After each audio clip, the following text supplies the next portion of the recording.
Your partner texts you, fine, in response to a suggestion you gave on where you want to eat dinner.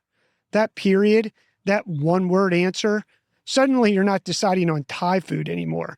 You're doing a full forensic analysis on your entire relationship from the last 48 hours. Or picture this scenario. You get to work, your manager replies to your proposal with, got it. 2 words, no exclamation point, no emoji, no looks good, just got it. Now you're trying to work on a document, but your brain won't let go of that 2-word reply, playing it over and over, trying to figure out what it actually means. Nobody did anything wrong. You just got a short message, and your brain turned it into a crisis. That anxiety you're carrying, there's a name for it. There's a reason it happens, and there's a way to stop the anxiety it produces. Today, we're covering digital tone interpretation, what it is, why your brain is wired to misread it, what the research says, and 3 ways to stop letting short messages live rent-free in your head and wreck your day.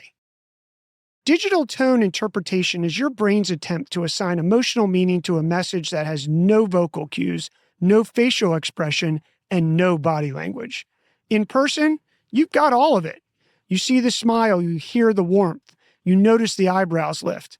Over Slack, Teams, or text, you've got words, sometimes just one. And your brain, being the pattern recognition machine it is, does not leave blanks unfilled.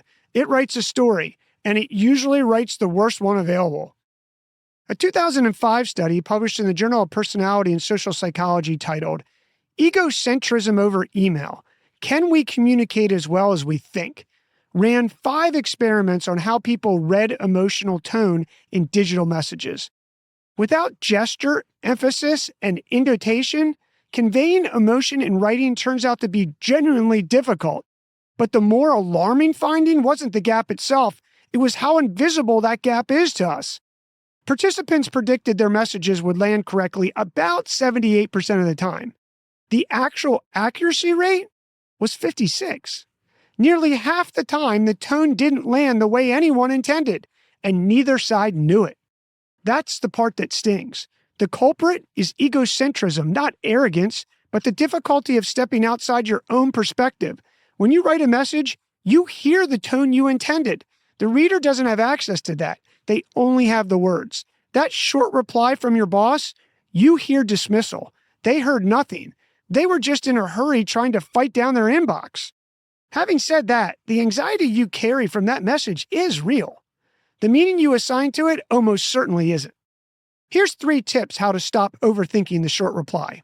Number 1, give short replies the most generous interpretation first and stay there. When you get a one-word reply, your brain wants to search for what went wrong. Don't let it. The default should be, they're busy, not upset. Noted means they noted it. The person who sends 40 messages a day has nothing left for punctuation and warmth. That's not a signal, that's just bandwidth. Next time you catch yourself reading a 2-word message 4 times looking for subtext, read it once with the most boring, neutral interpretation possible. That's almost certainly what it was. Then get back to work. Number 2, clarify in the next real-time moment, not in text. If something genuinely bothers you or you're not sure what someone meant, don't try to decode it with more messages. More text creates more chances to misread. The next time you're on a call with that person, drop it in casually. Hey, I wanted to make sure we're good on that. I couldn't read the room from the message. Answered and resolved in 10 seconds. 20 years of relationship preserved. Written messages are built for information. They are not built for nuance, emotion, or conflict. Stop expecting them to do that. And number 3, write tone into your messages so others don't have to guess. You now know that nearly half of digital tone lands wrong. So build the tone in yourself because you're the only one with the full context. A simple, great, thanks takes 2 seconds. Makes sense to me, no concerns. Removes ambiguity entirely. I've made it a habit to add 1 warm word to anything that might read cold, especially on a Monday morning when everyone is already on edge. Short messages don't always have a hidden message. 99% of the time, they're just short messages. The next time your inbox shows K or noted, treat it as nothing more than an acknowledgement because that's almost certainly all it was. Your move.